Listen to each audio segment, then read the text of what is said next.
Hi, everyone. Welcome to the Ashley Barlow Company podcast. I'm Ashley Barlow, your host. If you are a parent, a teacher, or someone who works at a school, or you're a community member, a volunteer, or a staff member at an organization that supports people with special education plans, a coach, a tutor, or even a grandparent, you're in the right place. Sit back with an ice cold glass of lemonade, put on your walking shoes and grab some headphones, roll down the windows and cruise. Ready, set, go.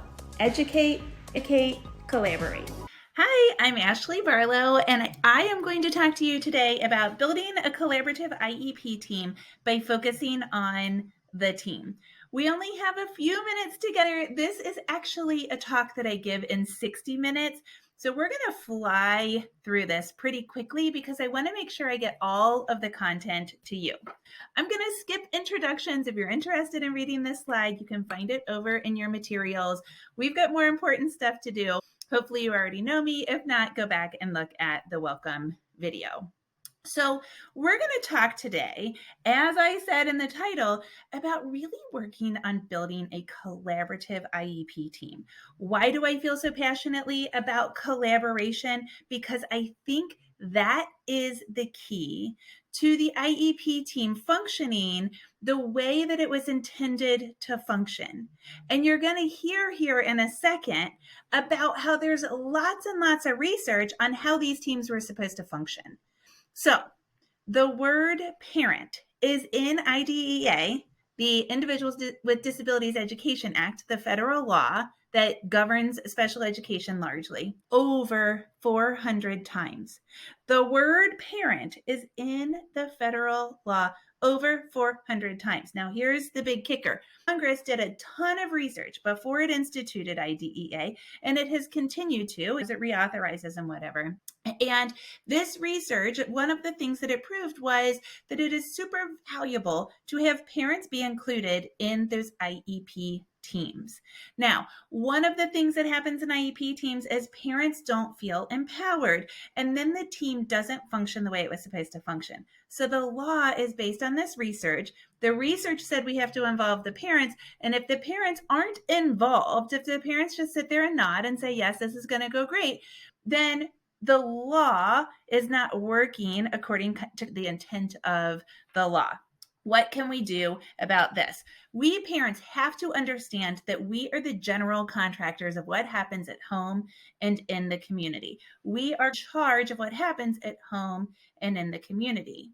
Of course, there's other valuable members to IEP teams too, all of those school people that are listed here, as well as anybody that you bring in that has knowledge about your child. Each of these people has an important role to play in both developing and implementing the actual IEP. So we're going to talk about a hypothetical. I don't watch TV. I can't watch TV. However, I've been watching the Gilmore Girls, and I love it. I don't know why I love it. I know why I love it. I don't know why it has captured my attention, but I love it. And so Gilmore Girls is set in this, I think, hypothetical little town in Connecticut.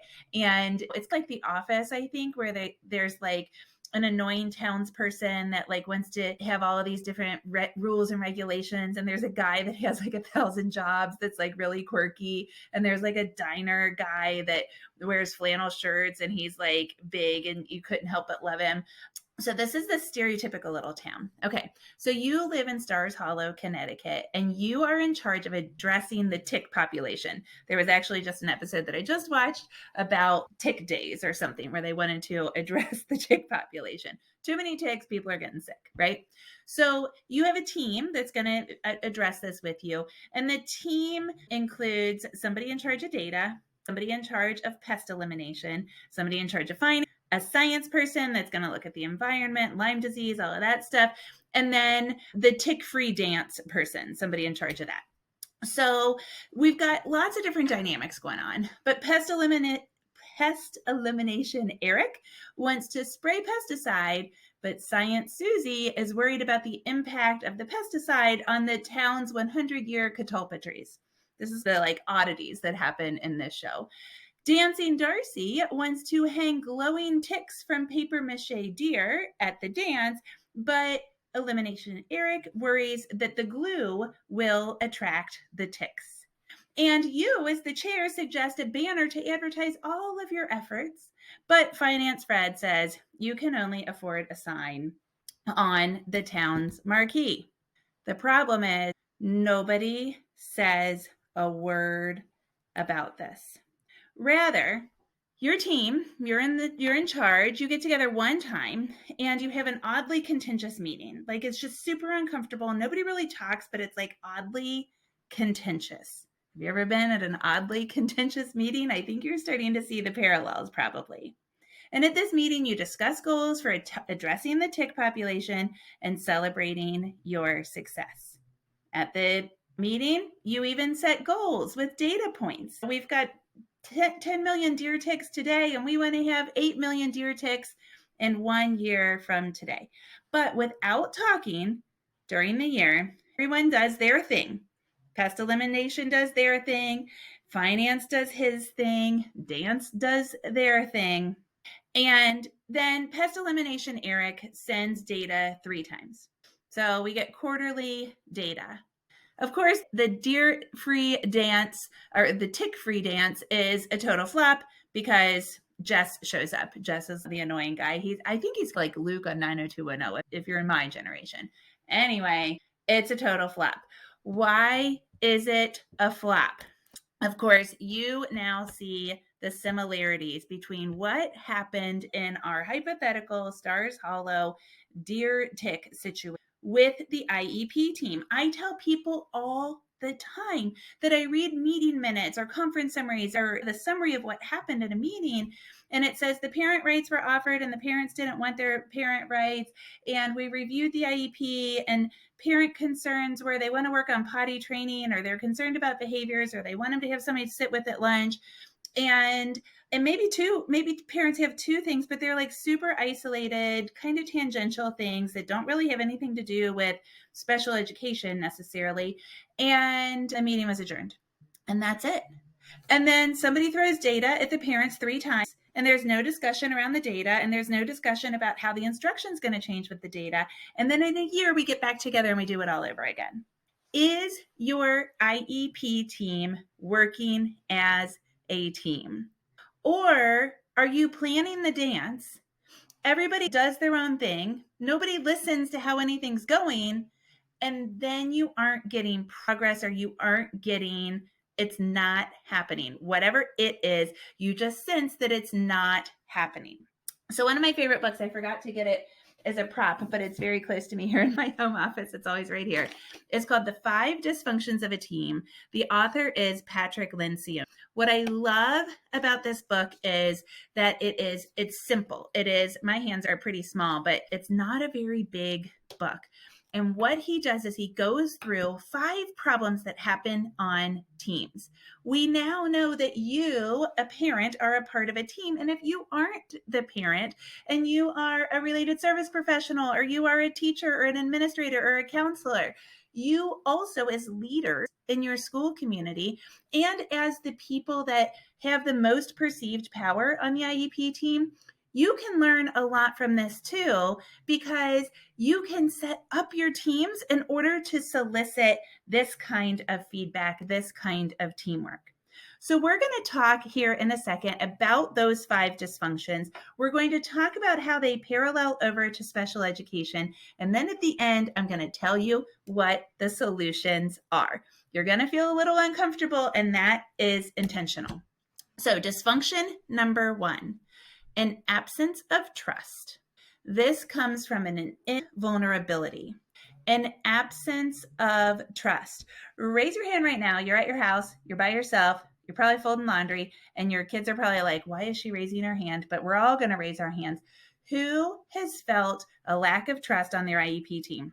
I certainly have.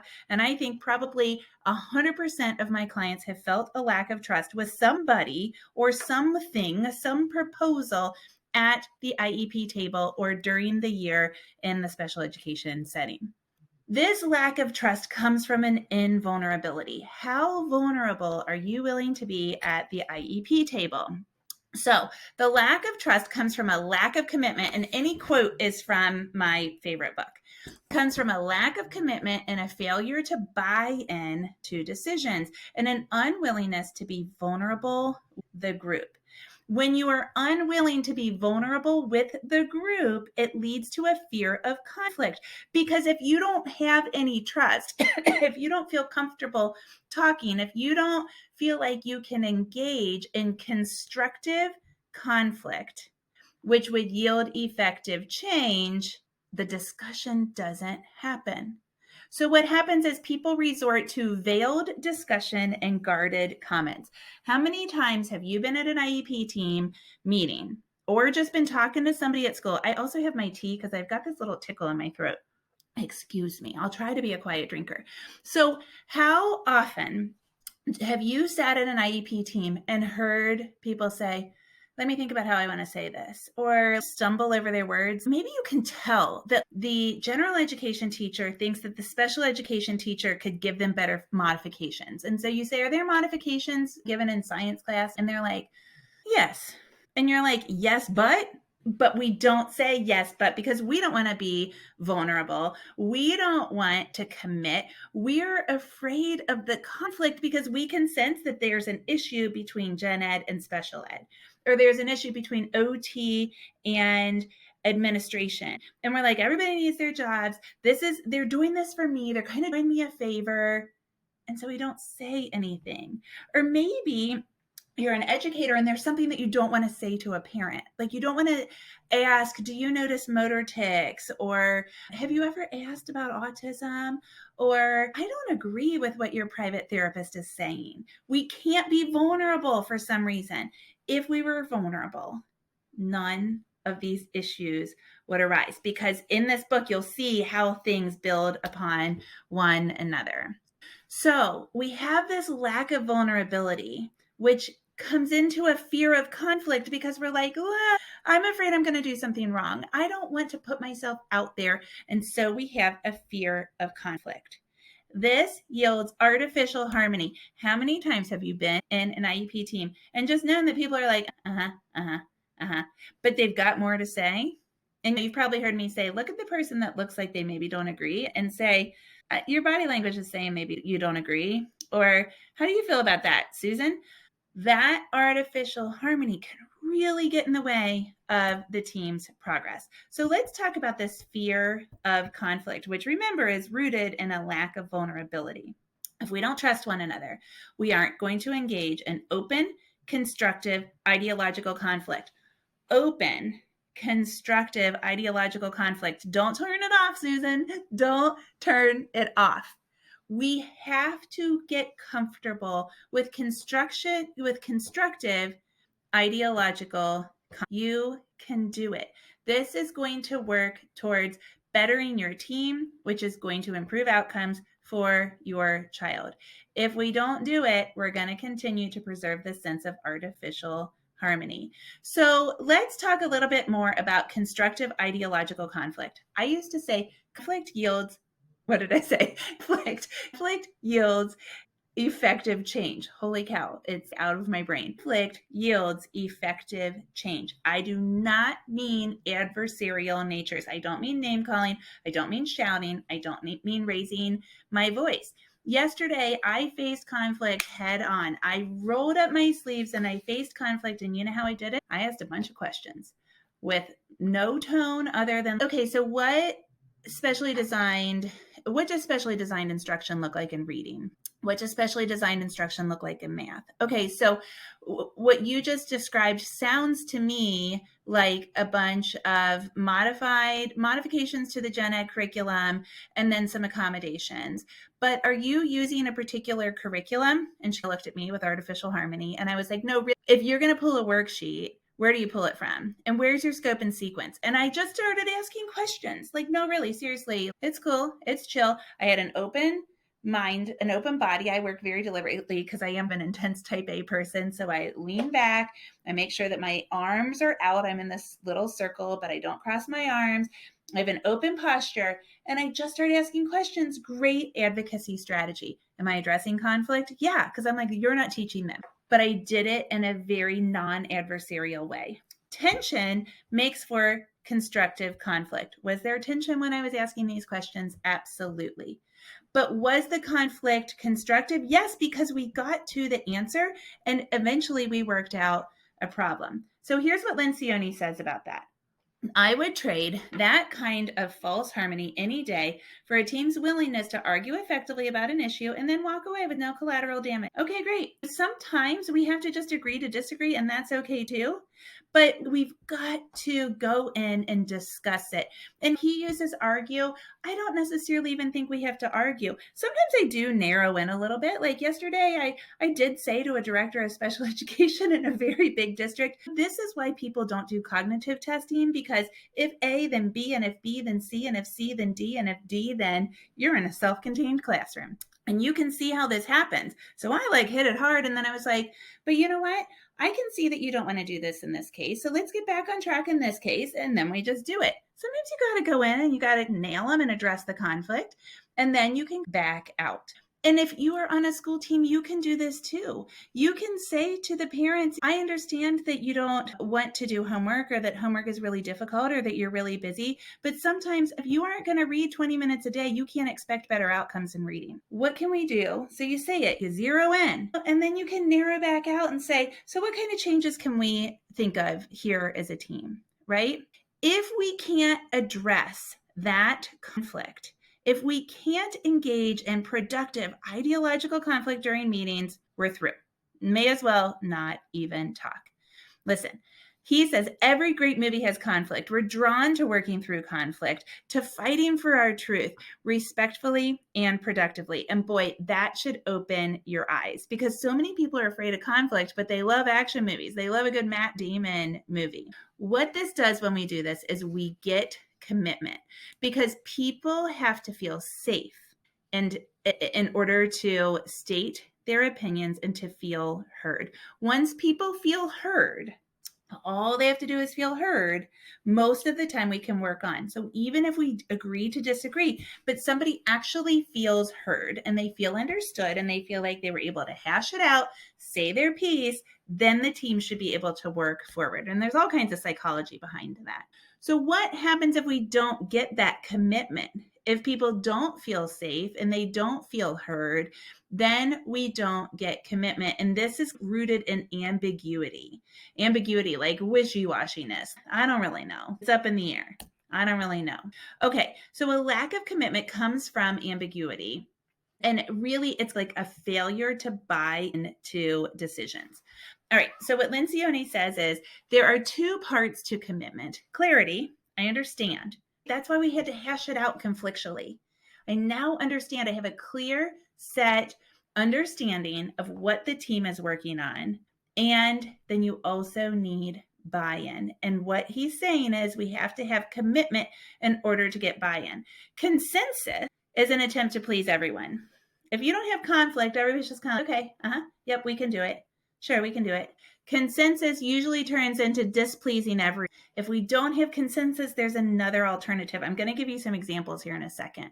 Alternatively, reasonable people don't have to get their way in a discussion. They just need to be heard and to know that their input was considered and responded to.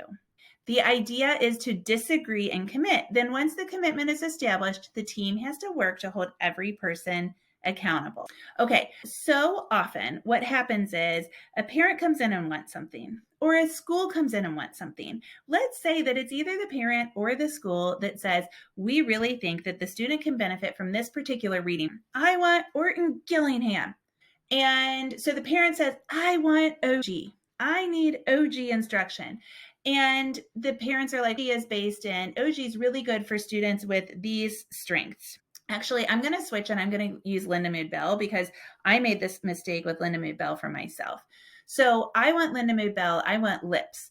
And the school says, finally, they're like, fine, we can do lips. We've never heard of it. We don't know what it is, but we'll pay $1,000. We'll get somebody trained and we'll give them lips. And everybody's okay. Now, the school team knew that in order to do lips, the student has to have really good body awareness, because lips is founded in like knowing where the tongue is and knowing how sounds are made.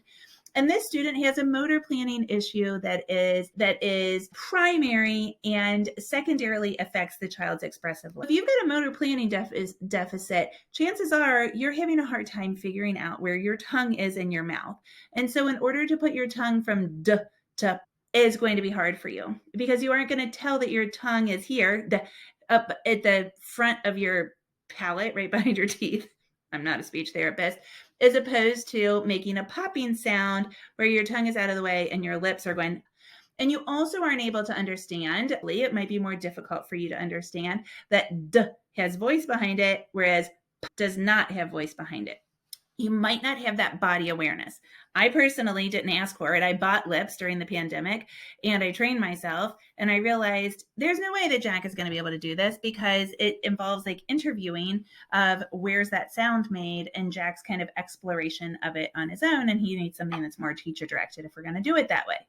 So let's say that the school team knew that lips was never going to work for this kid, but they didn't want to address the conflict. They didn't feel comfortable. They didn't feel comfortable being vulnerable. So they didn't address the conflict. And everybody just was like, sure, we can get lips because it'll shut you up. It's going to shut up the parent. Or what if it's the school team that says, I just went to this conference and I heard about lips and it sounds really great. And it's Linda Mood Bell and I want to go to Indianapolis and I want to get trained. And the district said that they can give me a $2,500 grant and it's going to be great. And I'm going to go get lips. And you're a parent that has already been trained in lips, or you're a parent that's a speech therapist, or you're a parent that whose best friend tried lips and has a profile similar to your kids. And you're like, lips is never going to work. But you don't say anything because you're like, they want to do lips and whatever. I don't trust anybody. So I'm just not going to say anything. And you're like, they're going to do it. Does anybody have buy-in? No. Nobody has buy-in. And because there's no buy-in, because we have this artificial harmony, who's getting hurt? In both scenarios, everybody knows that the child is not going to do well. But everybody's kind of, all right, fine. They just want lips. I don't even know what it stands for. It's capital L, little I, capital P, capital S. I'm sure it stands for something I can't remember. So then what we get is the fourth dysfunction. Avoidance of accountability. This is rooted in low standards. What happens is, fine, we'll do it. You want to do it. We'll try inclusion. You want to do it. We don't think it's going to work, but we'll do it. Sometimes you know you disagree with something, but decide to let it go so you don't cause waves. Now you know why there are swimmers and ocean in this branding of this presentation, as well as the branding for all of Ashley Barlow Company. Sometimes you disagree with something, but you just let it go because you don't want to cause waves. Without commitment, even the most focused and driven people can hesitate to call their peers on their actions and behaviors that seem counterproductive to the good of the team. So then what happens is we lack the buy-in and we lack the accountability. We don't say, you know what, I just don't think lips is working. Now we're doing it. Now we're trying it. And I don't think it's working. You went and you got trained, but I don't think it's working. We aren't doing it because we didn't have it in the beginning. And we're like, And where's that come from? Like, where does that come from in a human? Before I give you the answer to the fifth dysfunction, I want for you to think about where that comes from. You knew it. You knew it. You knew that lips was never going to work. You're a parent and you're like, I knew it. My friend that's the speech therapist told me that wasn't going to work. Or you are the teacher and you're like, that was never going to work. He didn't have the motor planning for lips. I knew it. I knew it. I knew it. I knew it. What's in the way? It's your ego. Your ego gets in the way there, and then nobody cares what happens because you're like, it's not my program. I didn't choose it. Just try it and let them fail. I don't care. I hope that the parents made me do this and I hate it and it's not going to work. And so I'll do it, but I hope it doesn't work. My status and my ego get in the way so that I am right. I knew it. Status and ego. You are more concerned with yourself than you're concerned with the team's success. It even happens to me as a parent where I'm like, they want to do this. And what was I going to say? All right, fine, just do it. It's not going to work. Here's the solution. We have to address a set of common goals and measurements and then use them to make collective decisions. The team's job is to make the results so clear. The results that we want to achieve, we have to make those so clear that everybody at the table, Let's start over. The team's job is to make the results that it wants to achieve so clear that everyone at the table, so clear to everyone at the table. In other words, everybody there has to know what is happening. And it has to be so clear that no one would even consider doing something purely to enhance his or her individual status or ego. The goal is for people to not say, I don't care. It wasn't my idea.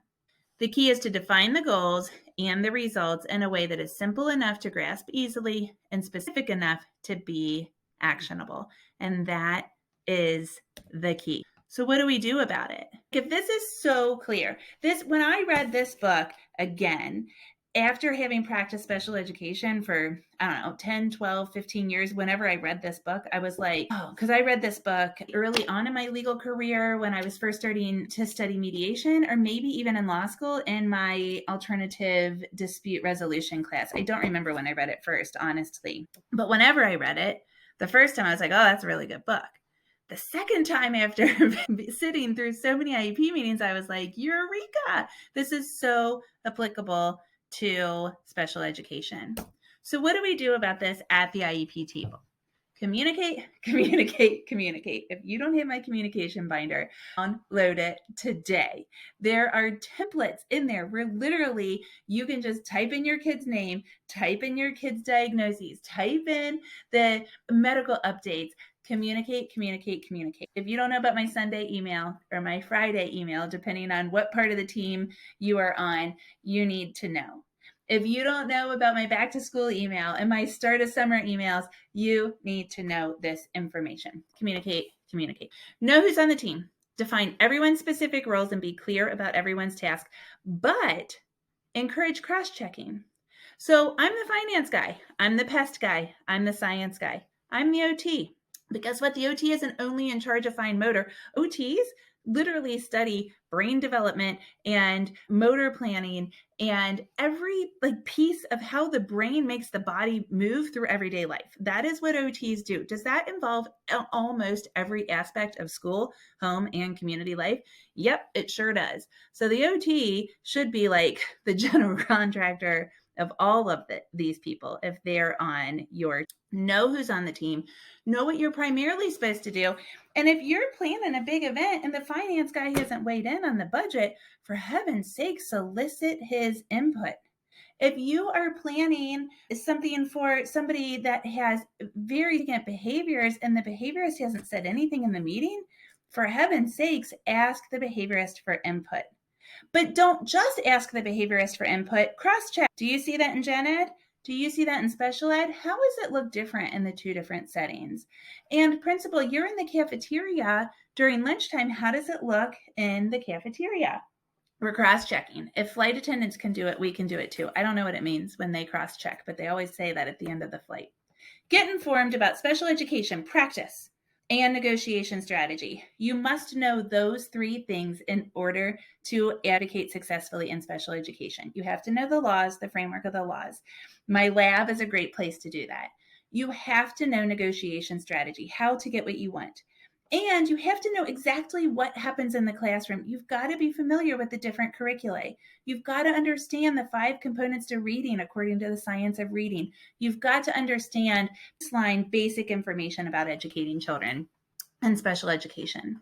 Now listen, number 4 is probably the hardest one. It's modeling humility, modeling vulnerability, asking questions and admitting to having researched something. Admitting to not knowing something and asking for time to come back.